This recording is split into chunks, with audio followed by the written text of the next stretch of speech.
The champ is here. We will definitely not shut up and dribble. The champ is here. I must be the greatest. The champ is here. I'm going to continue to stand with the people. The champ is here. I will not lose. I'm a bad man. I shook up the world. Yes, welcome. You could have been anywhere in the world, but you are here with we. My name is EJ, and I got my man. M.A. Yeah, he's the DB of the show, and we are Black in Sports, giving a voice to the culture that won't shut up and dribble. Here interviewing the best professionals in the game and in the boardroom, covering it all, laughing at it all, while providing a platform to be heard. So, hey, we got to pay those bills. We want to thank our show sponsor, Windermere agent Stacy Connor, okay? Whatever your real estate needs are, Stacy is here to help you reach those goals with confidence. Top luxury agent, and she is the director of the Sports and Entertainment Division. Reach her at 702-741-5944 or Stacy Connor at windermere.com. All right, so without further ado, we got to bring our guy in here, all right? So he's a servant leader, disruptor, Smarketer. Yeah, I said Smarketer. We're going to get into that. Business development, brand consultant, Terriotory Specialast at Wilson Sporting Goods. Let's give it up for our man, Jordan Delegal. Clap it up. Yes, sir. Yes, sir. What's up, man? Man, I'm chilling, man. I'm just taking it one day at a time. Hey, that's all you can do, brother. You know how it is, man. This is crazy out here. Living in the digital world, obviously. Would have loved to been out in Vegas right now or back home with family, but I'm here with we, so let's make it happen. There it is. Well, hey, you know how we start the show off, man, because you're a supporter of the show, and we thank you for that. So we need you, all right, get your drinks up, because we need a shoot your shot moment. So this is when, you bet on yourself, you win or lose. It could have been something where you fumbled the ball. It could have when you had a little slam dunk. It could have been in any aspect of life, man. It could have been college, current career, but please give us a shoot your shot moment.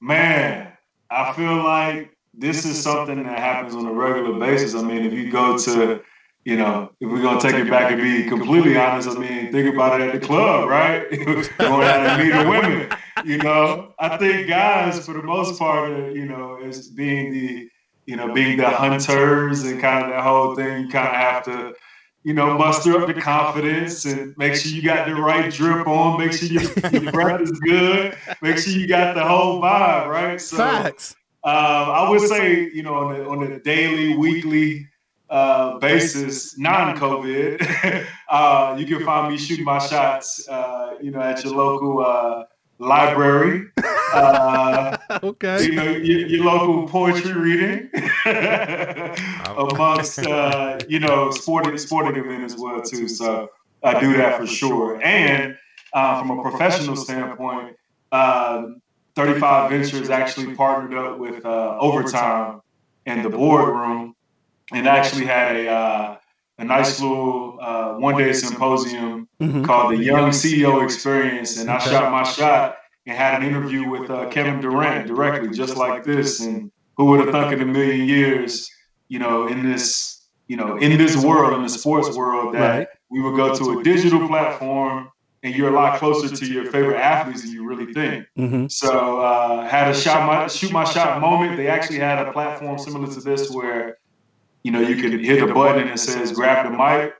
I grabbed the mic and I asked them, basically, what's the one question that, of all the interviews you've ever had, what's the one question or the one question? What's the one question that you've never received that you wish people actually asked you? Absolutely. And he was kind of like throwing it back a little bit. He liked that joint though. Yeah, he did. He kind of got a little giddy, so I was excited about that too. So, but it was a dope experience. Getting to see Adam Silver, Naomi Osaka, Roz Gold, Rich Kleiman, and to actually speak with KD was incredible. That's dope. So yeah. So that's definitely a shoot your shot moment. For sure. Absolutely, my man. And you asked for an internship at the same time, so that was a hell of a shoot your shot moment. Hey, listen, if you go, there's no such thing as half-ass. It's whole ass or no ass. There it is. I hope the follow-up question to KD was about his barber. Oh. I I hope that was. I wasn't gonna Shots do that fired. I couldn't do that one. I just could not do that one. Love it. I love it. So Jordan, where did the love for sports start for you? Man, it started at a really young age. To be honest with you, my grandmother was the person that actually got me into sports. To be completely honest with you, Dope. you know, it was her way to, you know, really keep us disciplined, myself and my brother, and you know, just be a part of the community, and you know, kind of in so many words, have something to achieve for on a team with other people. So. She was crazy about the Miami Hurricanes and just football and basketball and anything. So quite naturally, you know, being her favorite grandson, you know, I might as well do that. So you'll put that plug in there. Came from her. Yeah, absolutely, all the time. No, that's what's up. So baseball was the first love initially, right? Yeah, baseball was the first love. She introduced us to it. My brother played. He was my, you know, like any other big brother, he was my idol. Mm-hmm. I took a lot from him in terms of how he played and the people he studied and things like that. But, you know, ultimately I made it myself, but it was too slow for me, to be honest with you. And, you know, from that point, I pivoted over to football, and the rest is history. I had a pretty successful career doing that. And so really quick before you kind of go, So before you go down that path too deep, man. So Florida boy, born in the 305 MIA. Oh yeah, absolutely. Growing up, that's a big football area down there. So I'm a Florida boy as well, born in Tampa, St. Pete. Absolutely. So growing up in that area, you played for a really kind of predominant high school. You know, you were a Lion. yeah. Chaminade Madonna College Prep School. It was a Blue Ribbon School of Excellence, but nice. We weren't known to be the football school. We really built that from the ground up with a ton of incredible athletes and leadership. Oh, awesome! And you got some notable some alumni. Like I was looking through that. I mean, the most notable probably people know right now is your boy Hollywood Brown for the Ravens that's tearing stuff up right now. But so that's interesting. So you won a championship with them in 2005. So you're telling like that kind of during that time of when you started there really wasn't known as, you know, a sports or athletic or football kind of prowess, and it's kind of just grown from there.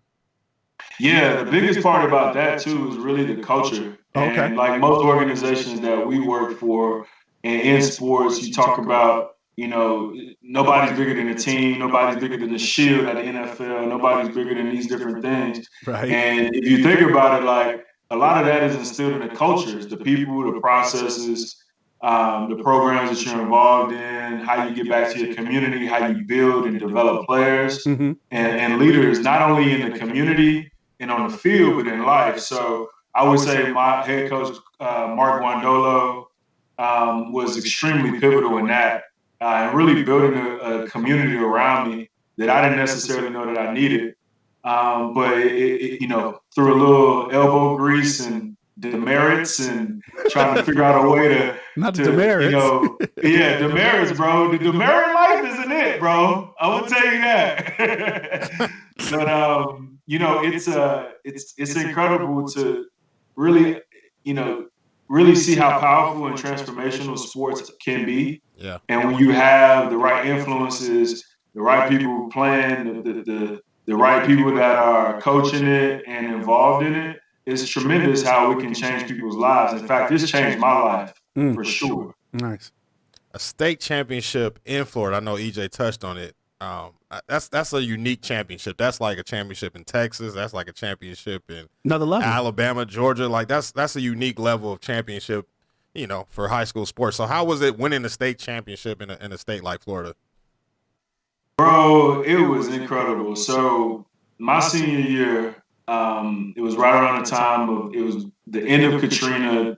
We actually had WIMA during the course of our football year. In fact, at the beginning of our senior year, we actually flew over to Texas to play the 5A state champions. Okay. And to be honest with you, on top of Hollywood Brown, who EJ mentioned, we had several other guys. Kamar Aiken, who played he's a journeyman in the NFL. We had John Beeson, who's done things, tremendous things. Kerry Williams, we had a ton of guys that have been extremely, have had extremely successful careers in the NFL. And, when we look back at it, we were like, hey, we could play anybody. The Miami Northwesterns, we'll play St. Thomas Aquinas, we'll play anybody and anywhere. And our senior year, like, we were that team. Like, we were those guys. And but we had to show ourselves. We were a private school, we were a smaller school, but that had nothing to do with our program prestige. Like, we would play with anybody. Nice. And just as quick as they'll step up, we'll show them what the deal is. So, say how it goes. Love it. But yeah, what is extremely unique, the amount of talent that's in Florida at that time, and none of the lower tier schools, respectfully speaking, the UCFs, the FAUs, the FIUs, like none of those schools were really heavily recruiting in the area. And we were losing those guys to Alabama, to think of the top of the top, Ohio State. All of Ohio State's guys, literally in skill positions, most of the times are from Florida. Yeah, 100% Florida and Texas. What I mean? Yeah, Florida and Texas, absolutely. Your favorite athlete's favorite athlete is from Florida. Just so you know, it is what it is. Respectfully speaking, but to your point, Miles, it is an extremely difficult feat. It's because it's so athletically fast and it moves so incredibly fast. But also, when you're dealing with the best of the best minds, like Mark Wandolo, like George Smith, like all these guys that Coach Zacchio down at Pace, all these guys that have had successful careers, and it's because they're playing the best of the best, not only in practice, but every week. So it's incredible. No, man, just 100%. Miles nailed it. Like, it's a different pantheon when you're dealing with that. So, incredible high school career, you move on, and you get into the college ranks. And like you said, they really weren't checking you guys out, in that area. So, you stop, have a quick little thing at Marshall, and you face some adversity, right? So, and that's one of the things that we also talk about here is just the adversity of that college recruiting process. Like, what we've gone through as athletes, anybody that's been through the recruiting process, it's like nuggets that we can share to people, because it's like you go somewhere and it's not a fit, or, whatever the situation is. So you kind of had to go to JUCO before you ultimately went to NIU. So talk about like maybe that JUCO experience and then how you stayed in that area to go to NIU. Yeah, that's a great question. So the recruiting process is a lot like social media dating nowadays. I like it. I love this comparison. I see you, right? I like what I see. I'm gonna swipe to see. Let me go somewhere else.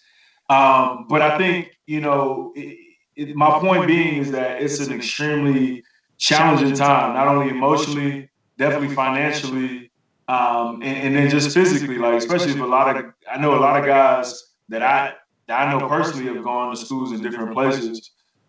Their first year was extremely challenging. Their second year and so forth and so on, just getting adjusted to the cold and all that stuff. Right. It was extremely challenging. Well, yeah, you're from Florida. That cold is something serious, boy. Oh, my God. Bro, I remember my first day when it snowed. Ugh. Bruh, I lost it. I lost it. I'm like, yo. Oh, man. I don't want this, but yeah, just kind of to that point, adversity, right? And I think that there comes a time in every athlete's life where it seems like you kind of have to make this choice between like really honing in and hunkering down in your sport or trying to discover who you actually are. Yeah. Uh-huh. And a lot of times the academic side isn't necessarily included in that because you play the sport for so long, growing up and loving it, that you don't necessarily understand like exactly who you are as a person. You know who you are as an athlete. Your life is pretty structured as an athlete, but then as a person, you kind of fall off track, or you just are in that self-discovery zone. So I would say that, that was a part of my experience.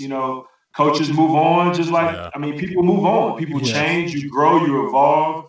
You have a teachable moment where you have to really, instead of pointing the finger, you have to really pull the thumb and say, hey, what did I add to this? How could I have done it?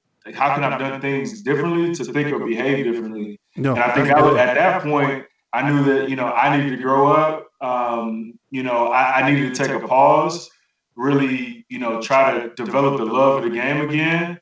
Because, sitting for a year after playing for 10 years, that is something that it took a lot of adjusting to. Yeah, for sure. Yeah, 100%. Tell you. Jeez. Just to be in it every day, and that's the game that because people don't understand that even if you make it to the college level, like that alone is a really huge accomplishment, and there's so many hours that are put into just getting to that level. So to have that taken away from you, man, no, that's kudos to you, man, for making that adjustment. But here's the point too, EJ. You can't forget this. You do that for 10 years in college. The average person gets a degree. The above average person, if he goes athletically, he only gets the money. But what does he have to fall back on? And ultimately, throughout your entire career, what actually do a lot of athletes bring to the table from a skill set, just a strictly business skill set perspective? There's a very slim percentage. Yeah. You have nothing to show for it. 100. No.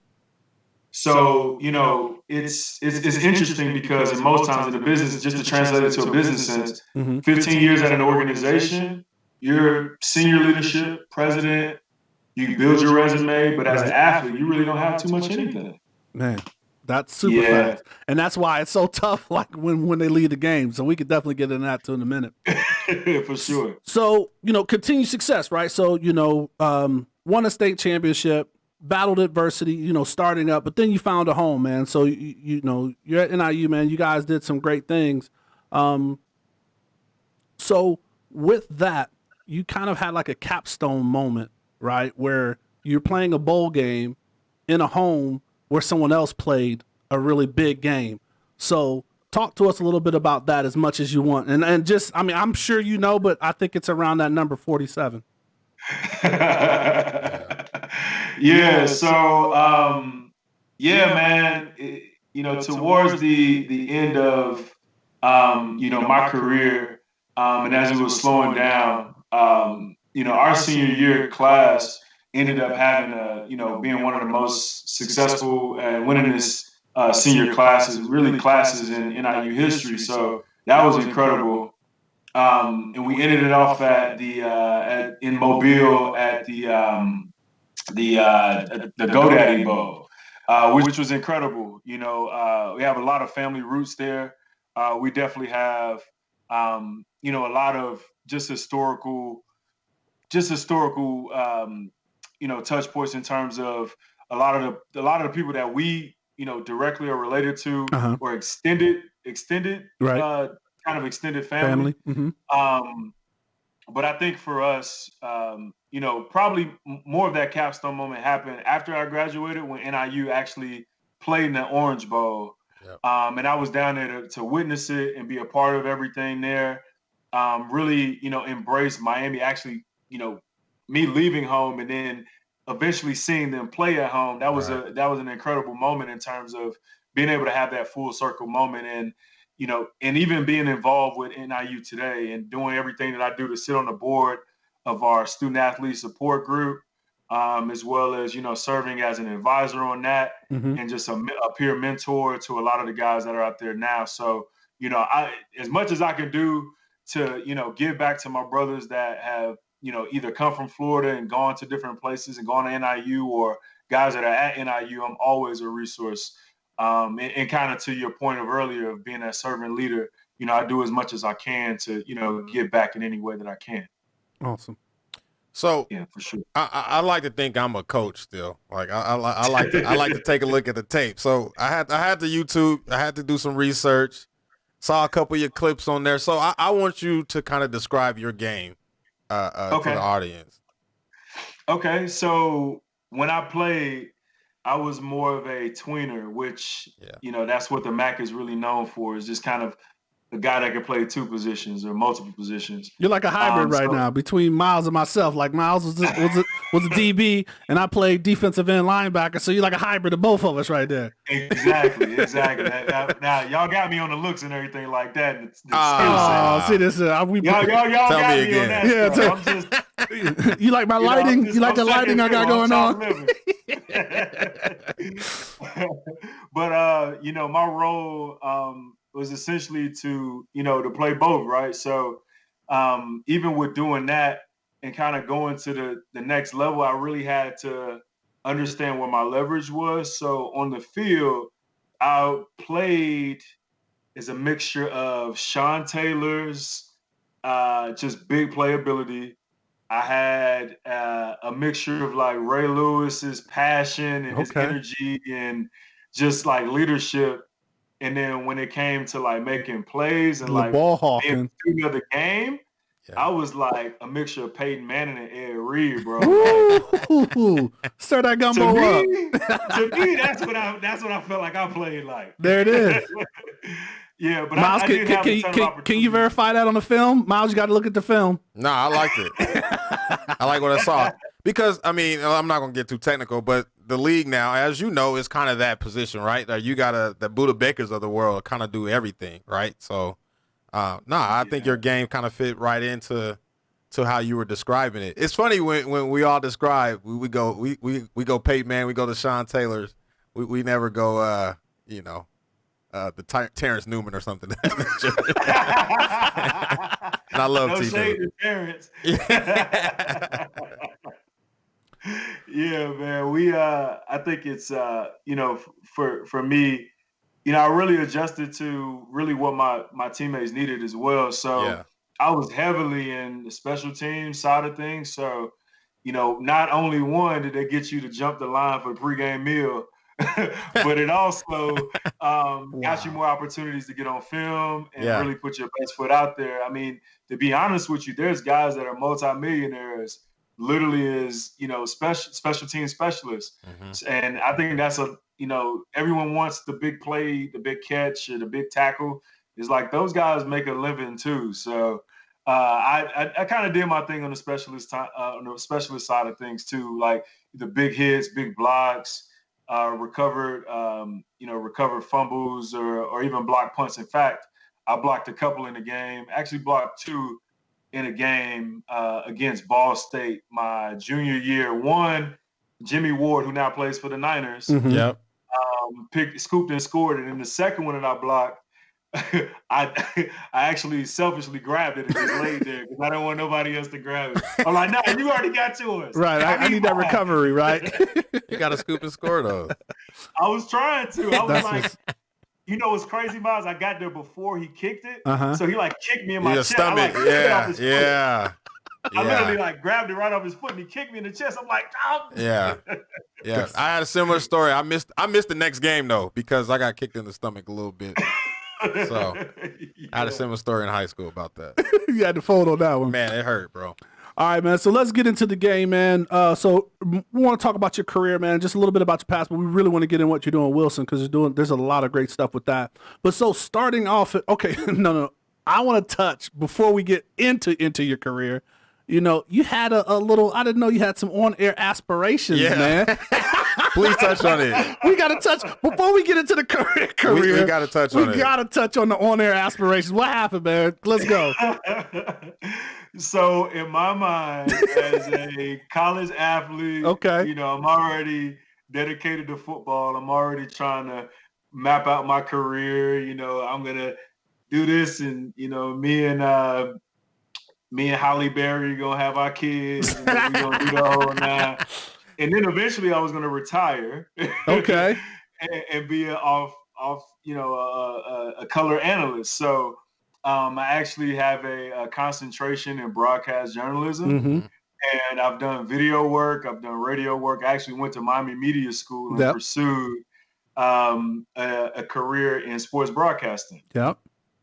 Yeah. So that's a part of my hidden talents that a lot of people don't know. Yeah, so you have some. So my question: are you bringing the Jordan and Jordania show back? We getting that back. Hey, for our listeners, I don't think so. hey, for our listeners, Jordan Jordania's show is still on YouTube. Still there. So you can go there and learn more about your host.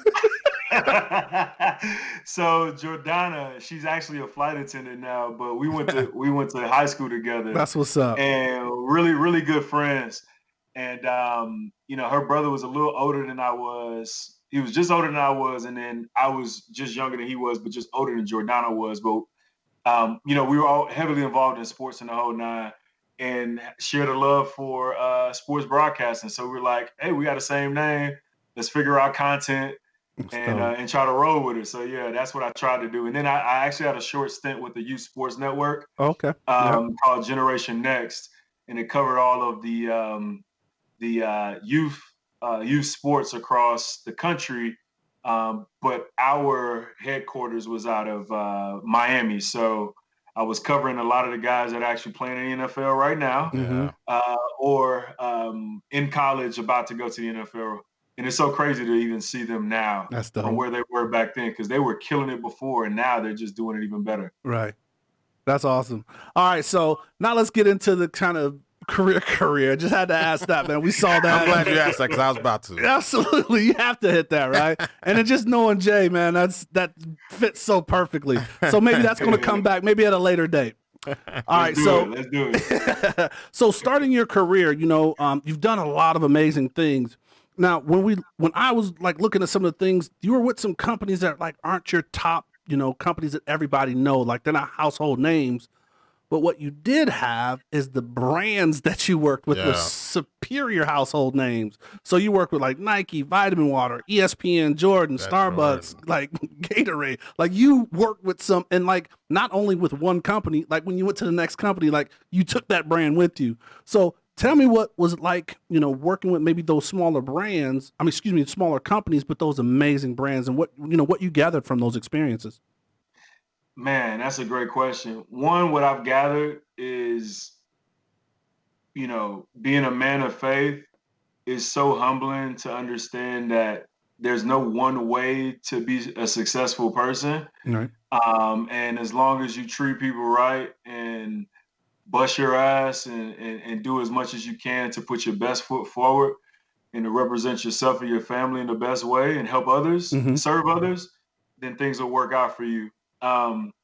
But yeah, man, I started my career, no lie.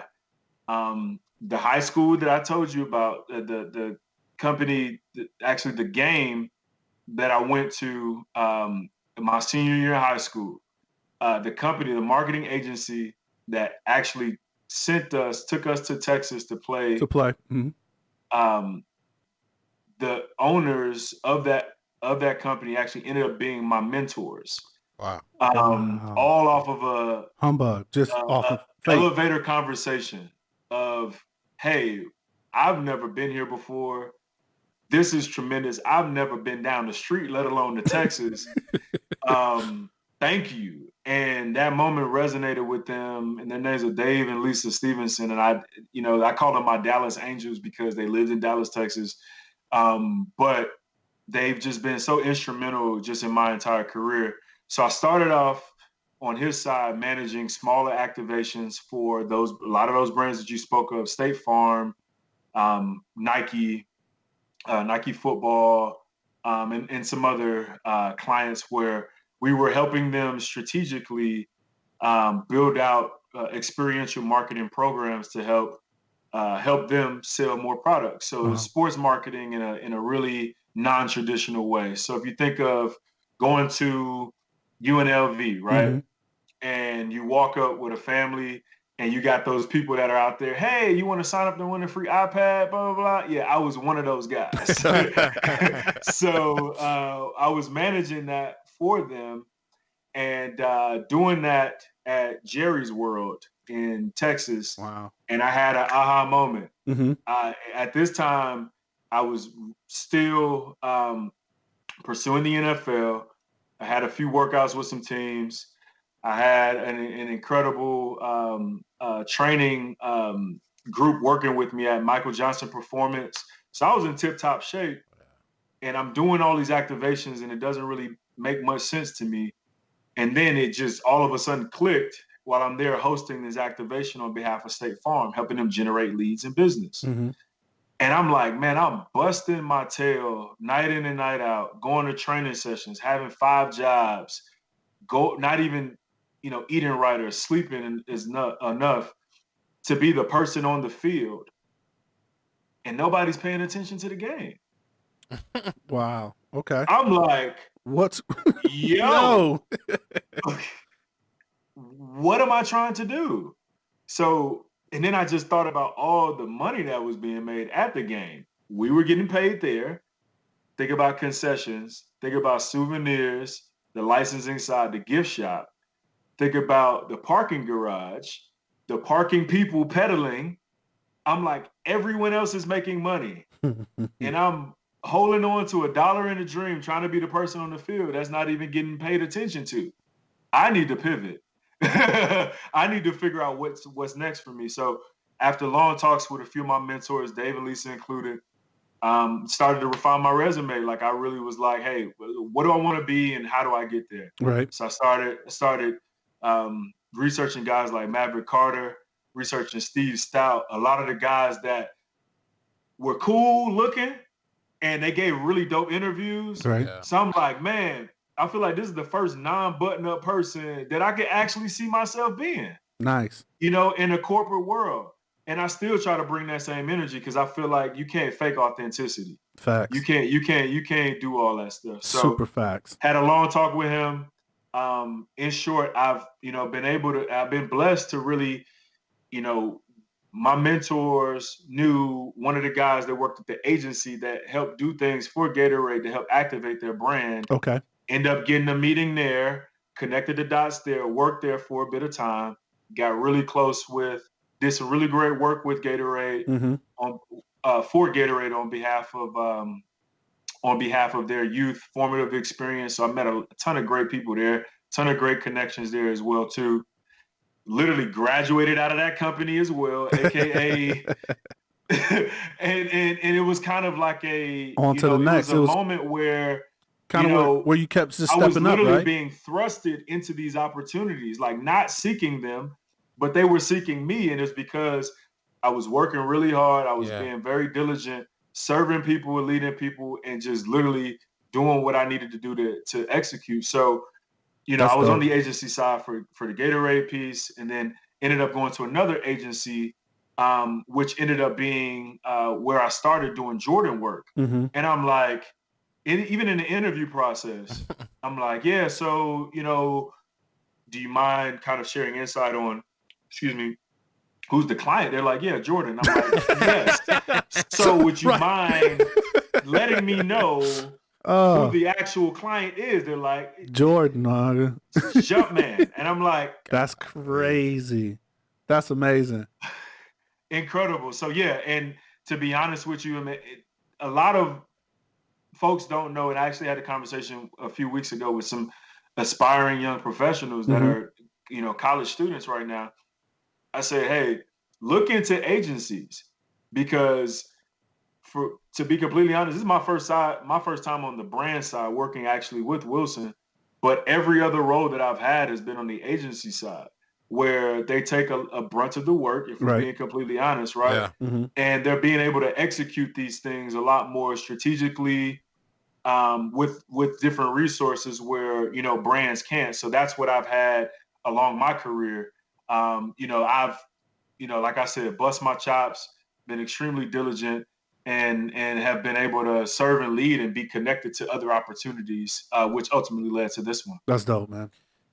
I mean, it's crazy that you kind of mentioned, all the money that's being made around the game, and a lot of people are actually watching the game. It's up until recently, I didn't even understand it either, how much money and what's going on outside of just playing the game, honestly, and coaching it. So you mentioned the agency world, and I think that's very interesting for a young aspiring, even student athlete.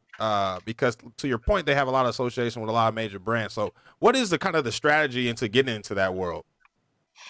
A lot of people don't know them outside of like the really big ones. So like the CAA or Learfield, IMG College, like people know those because they're more like popular brands, Right. right? And really quick, what's crazy is like people don't understand how strong Chicago is. Like, wow. Once I was looking, like doing research, I was like, oh, I forgot about how strong Chicago is in that branding and marketing sports world. The people just forget about it because they think L.A., New York, whatever. So no, that's a great point, man. Chicago is probably one of the top media markets. Wherever Facts. media eyes and all that stuff are going to be, brands are going to be. McDonald's is headquartered there. Think about Illinois. State Farm is headquartered there. Yeah. Allstate, I believe they're headquartered out of there as well too. The G League headquarters. It's crazy. There's so much. Yeah, you're right. Yeah, it's crazy. But Miles, to your question, I never knew about it. To be honest with you, I never knew about it. The person that put me on to it was my mentors. They're like, hey, and he kind of schooled me to the game. And I'm like, that's so when we have on the Nike shirts, like we don't really actually work for Nike.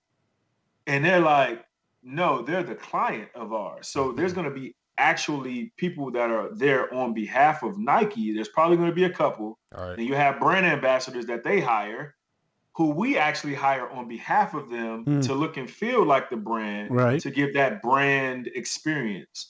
So, bro, it was mind blowing. Yeah. Literally. That was around the same moment that I realized that I didn't need to do what I was doing. To be honest with you, I'm like, I need to be hiring those people. Right. I need to be the person in charge of this because I know what it takes logistically minded. I know what it takes resource, from a resource standpoint. But I had no clue. He schooled me on it. And then I really kind of took it and made it my own, especially when I got to Chicago. To EJ's point about having all of those agencies out there. Yeah. The way that it's broken down, at least in my experience, you have, obviously most brands are going to have a presence in most of the major markets. In the emerging markets or the growing markets, there's always going to have, if there's a flagship retail store there, there's always going to be some sort of corporate satellite office or remote office or something like that there in the area. And because it is a satellite office, because they don't have all the resources like they would have at HQ back in Portland or West Bumble, wherever, California, then they would hire the local agency to either execute activations or help build the concepts or design studio space or do photo shoots or create content.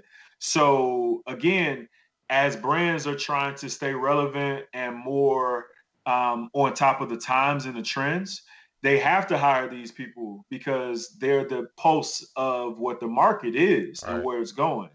And it's just going, so it's going younger and younger and younger. So now folks that are, especially as it relates to esports, knowing that out there in Vegas is booming for y'all, right?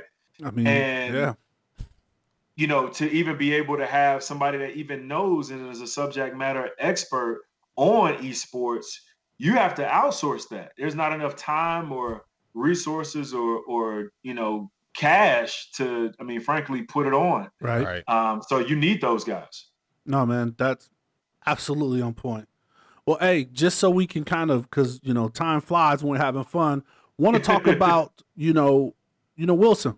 You're doing some amazing things at Wilson. And I think that, I'm sure everybody's first initial thought is when they think of Wilson, they think about the equipment side of things, right?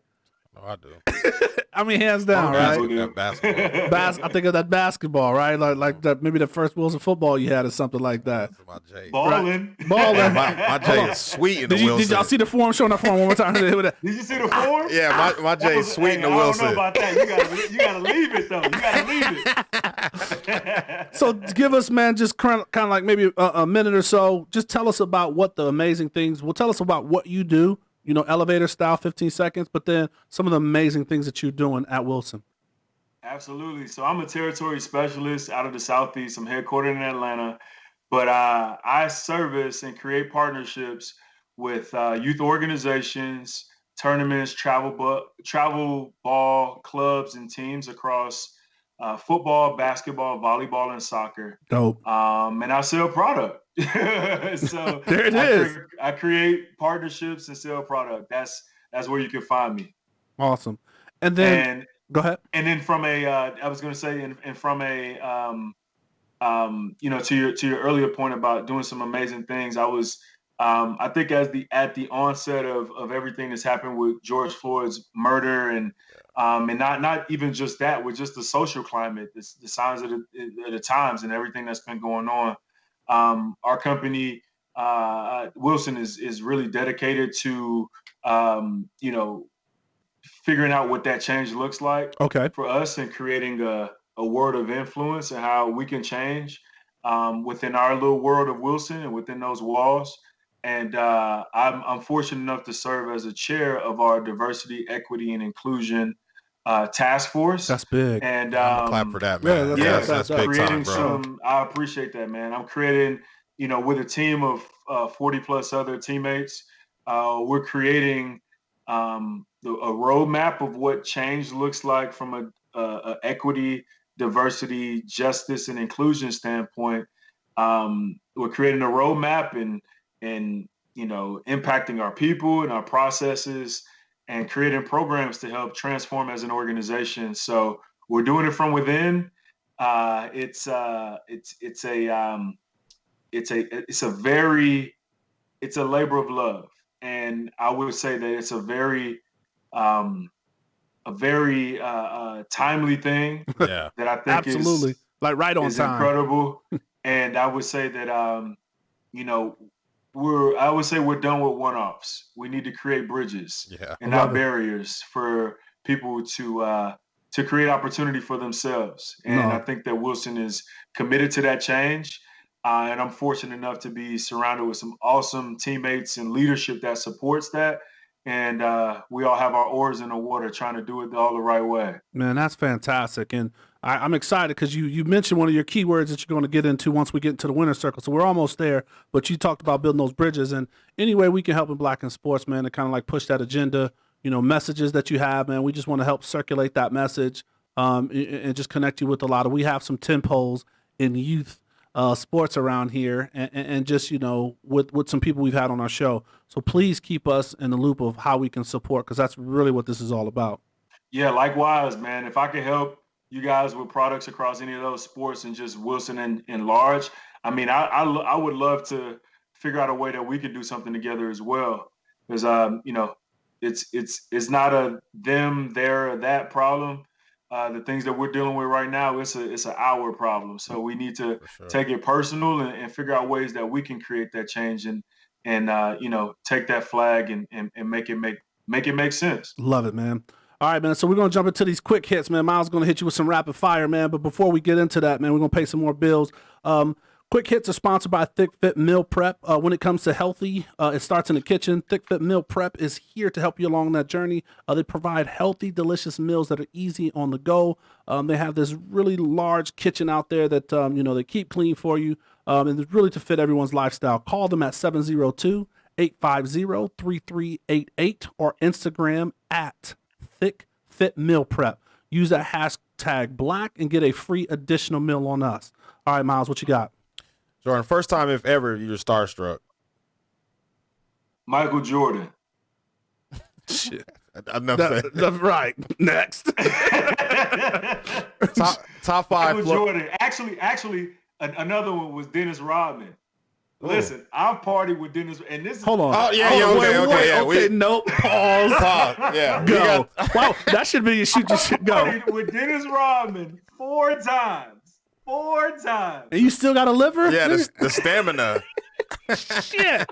What the? Okay, go. The stamina. Go. We want to bump some other shit. We need to hear this. Listen, it was random, but we had the time of our lives. But Dennis is... You don't have to say that. We knew that. We knew that from the intro. Dennis Rodman. Tell us the details. So, one of the times I was in Miami, I had a couple friends of mine that actually played for the Dolphins at the time. Okay. And if you guys know about anything about Miami, there's this one establishment down there that has 5-star dining. But they also have some other entertainment there. Shout out to 11. Shout out to 11. My boys at 11. Gino, Nick, love you. I miss you. Boy. It shall remain to not be said. Yeah. Okay. But we walk in there and we're getting some wings and just hanging out, watching games and stuff like that. And in comes Dennis Rodman. And I'm like, yo. And I mean, obviously, Dennis Rodman, he sticks out like a sore thumb. So people are like, that's Dennis Rodman. Looking at him like, right. I think that's Dennis Rodman. And he just was, I mean, he had he had like 2 or 3 guys with him. It was like super low key, but like, I'm sure they had it was a marathon for them. It was a sprint for us just to get some wings, but I'm sure it was I'm not sure what type of day it was for them. Wow. But much love, he's an incredible guy. Incredible guy. That's how you leaving it. Yeah, that laugh has some stories. Right, there's some depth behind that laugh. Yeah, you're getting real deep. There's a different octave in that laugh. It's like, I feel it. Listen. Oh boy! So that was the first time. So either you can just give us one more because you said 4 times. I can't tell you the others. We got to talk about the other ones offline. Okay, we'll bring you in the locker room for those. Your shoulders moving laughing. All right, go back to the quick hits, man. You're hanging out with your partners and you just had those laughs that you just belly ache and stuff like that. Yeah. Man, you sweating while you're laughing over there, man. We know it's we just cheers to whatever that laugh was. That laugh and that sweat you got going on your brow, man. Oh, relax. All right, last one. Hit it with the last. Let me get right real quick. I'm good. Shit. All right, so Florida football players. So give me your top 5 Florida football players. No particular order, just your top 5. Top 5? Top 5. Easy. Oh, okay. Well, let's hear him then. That's easy. Ray Lewis, for sure. Okay. I'm going to have to go Peter Warwick. Definitely second. Frank Gore. Like that. Frank Gore, okay. Frank Gore for sure. Just all football guys? All football guys. Okay, Frank Gore, Santana Moss, and definitely Sean Taylor, but in no particular order. No particular order. Ironically, most, if not all of them, went to the University of Miami. 100%. And I was only thinking from people from Miami, so I was just like, we can put Reed in there. Like, so I was wondering where you was going with that. Well, Reed is from Louisiana. A lot of people think he's from here. No, played. Florida, but he's from Louisiana. No, played. Yeah, at the U. Yeah, I get you. Yeah, 100%. Yeah, so I literally grew up in the stands. So, like, that's dope. Yeah, all those guys, they're like big brothers and uncles and godfathers to me. I'm hungry, so Thanksgiving is coming up. So give me a dessert. Give me your favorite dessert from Thanksgiving.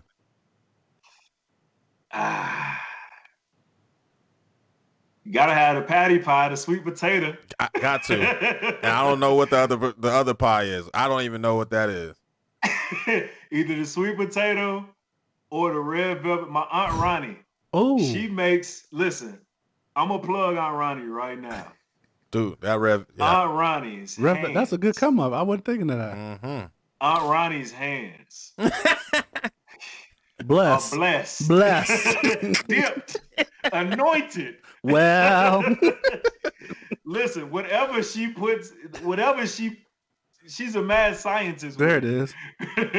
So when I come down to visit you, we need to tell Aunt to make sure she got one of them on deck. Listen, the pound cake is incredible. Oh, the red velvet is even better. The cheese, listen, Ronnie does desserts. Auntie does desserts.com /.org.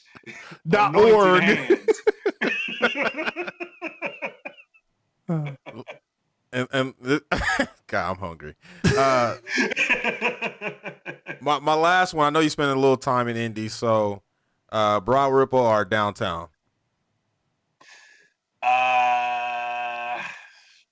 Home. Good, hell yeah. That's funny. That's funny. Man, like, I'm I've telling been you. there just like that's funny. Jay, you hear that, bro? I know you heard that home. Home. Now my shoulders is Mass Ave. You should have put Mass Ave in there. You know what? Yeah, I didn't even think about that. I didn't even think about But Mass still, Ave. no, home was the right answer. Mass Ave. But no, out of those, home was the right answer. Yeah, my shoulders is moving on that. All right. Oh, you got the shoulder laugh on that. Bro, one. my shoulders is moving. he was tickled. No, Okay. it's so even with Mass Ave, I would say I don't know when the last time you've been there, but Indy is changing a lot. So like the restaurants and all that stuff is, they're picking up. And then I think isn't the men's tournament supposed to be up there? I guess they're gonna do like a college, but like couple. all the 60 whatever teams All are 68, 64, 8, whatever it is. Yeah. Supposed to be that. And that's gonna be bubble. great for the city. I love Indianapolis for that reason for sure. Yeah. I will say when I was in Indianapolis and plugged to the Black sports professionals down in Indianapolis doing their thing out there. But they, when I was there, we were super, super connected with everything that was going on in the city. And it's such a lot of people don't understand how many events come through Indianapolis. A lot. Just because it's a crossroads city. Yeah. You get, it's Shout out right to in the the middle of the country. Circle City Classic. Whew. Yeah, Circle City Classic. Oh, had a great time. Think about. Oh, did you? Yeah, it's a dope city. It's a dope sports town for sure. You can raise a family there and watch some really good sports there. For sure. Bet.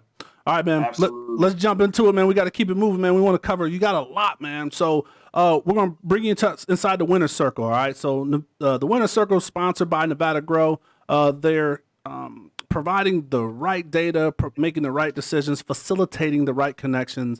Nevada Grow helps small businesses here in Nevada. So what you want to talk about, man, and you've really kept this theme, and it's just like you said, it seems like it's very intrinsic within you. You talk about servant leadership, man. Why is that an important topic for you? It's important because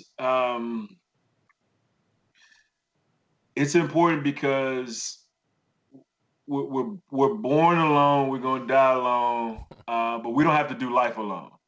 And I think that as people that are exposed to different cultures of people, different environments, new experiences, and things of that nature, bring people along the journey that fulfill your journey, that make it interesting.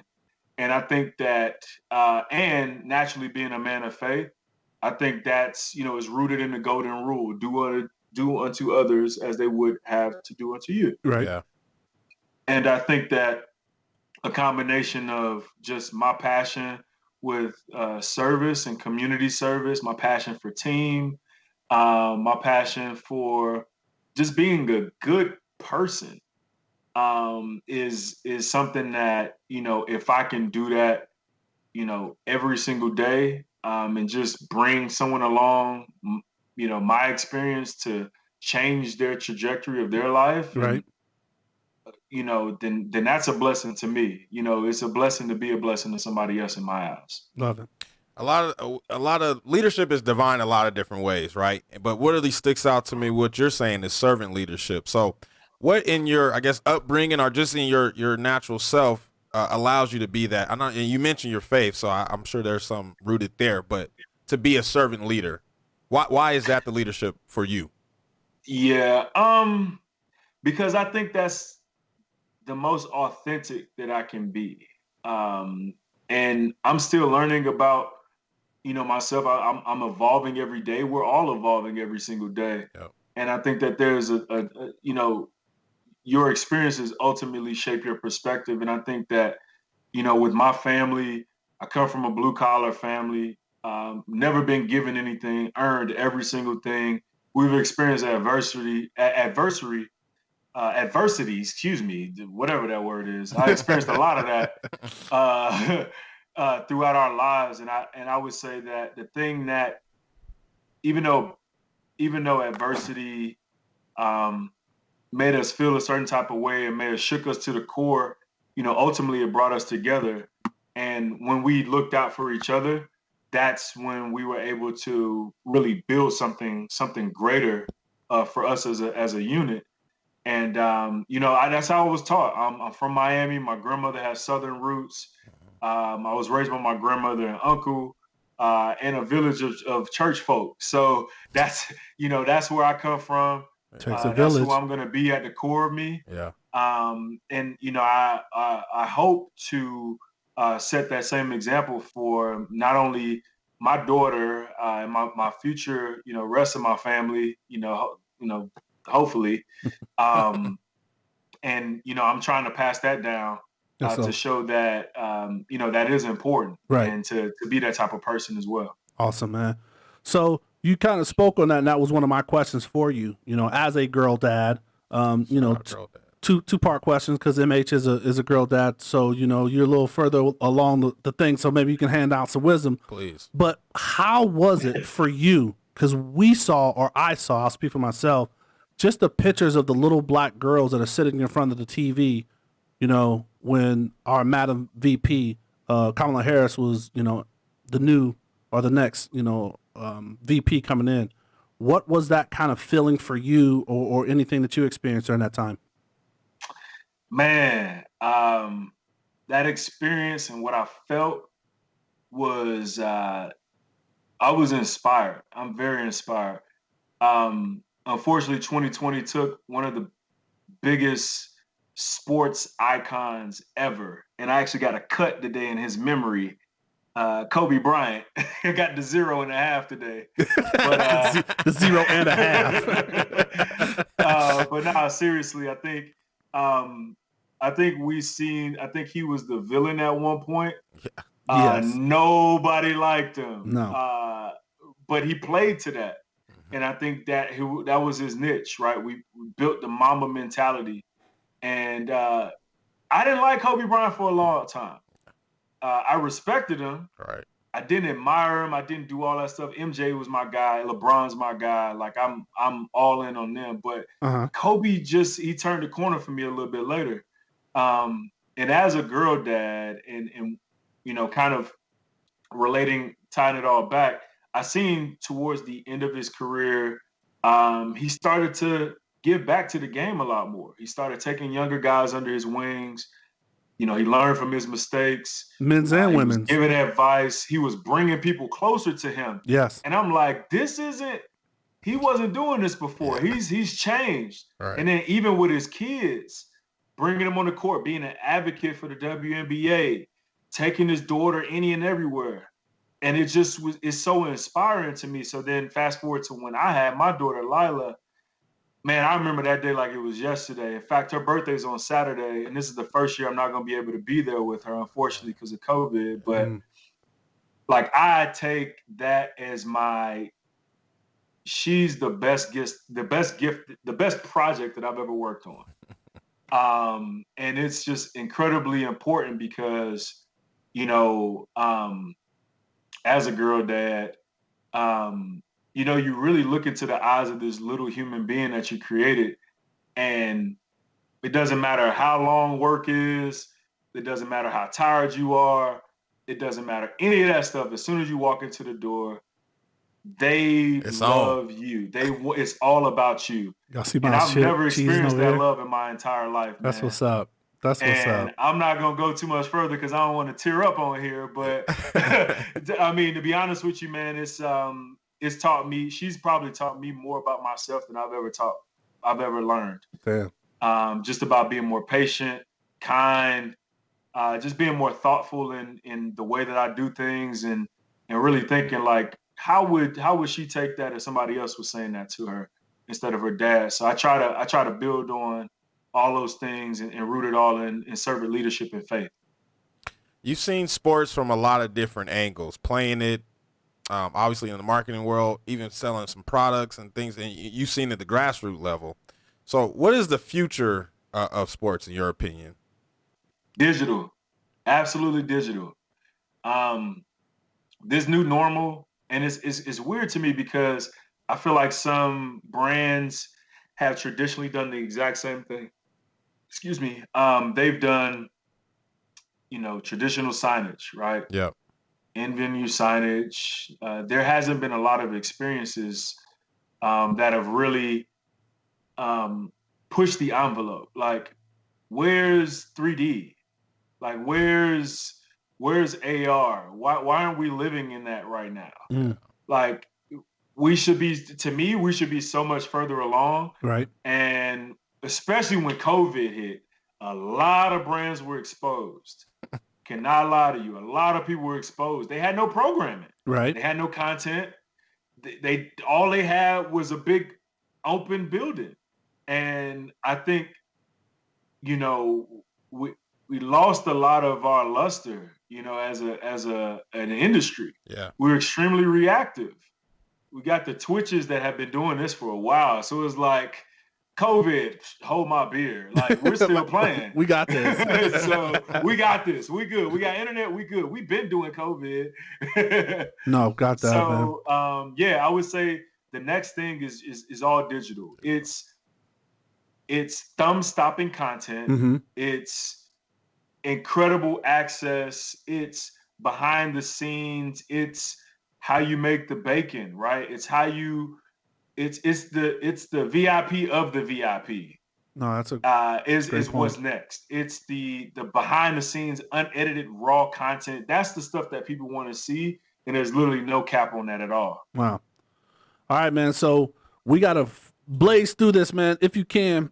So this is the part of the show we call the assist, man. So if you can give us a quick quote that you live by, or just your philosophy that you live by, but just we need a quick quote. Hit us with your gym, your coaching gym.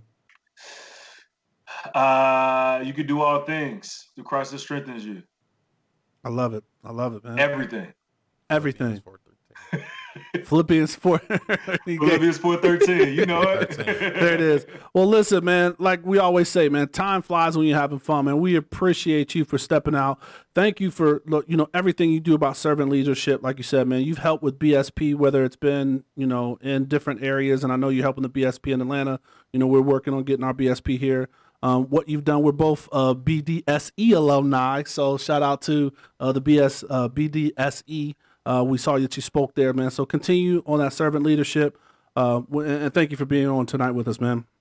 Absolutely. I appreciate y'all, man. I have fun, and, however I can help you guys along the way and all that, man, I'm looking forward to it. Let me know how I can help, man. There it is, man. Thank you so much. And we want to thank you, the people, for listening, man. So I hope you enjoyed the show. We want to thank all of our sponsors, that kind of help make the show go. Reach out if you'd like to become a sponsor for the show. And if you want additional information or additional content, check us out every Tuesday. We drop the Locker Room, which is a shorter format of the show.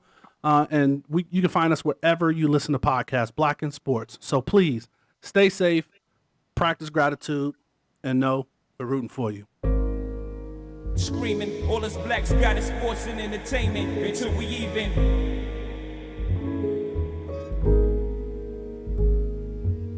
Assuming I'm rooting for everybody that's black. Yeah. Yeah. Assuming I'm rooting for everybody that's black. Assuming I'm rooting for everybody that's black. Spent about 2 racks on handmade new rags. Assuming I'm rooting for everybody that's black. That's everybody from sports to college class to rap.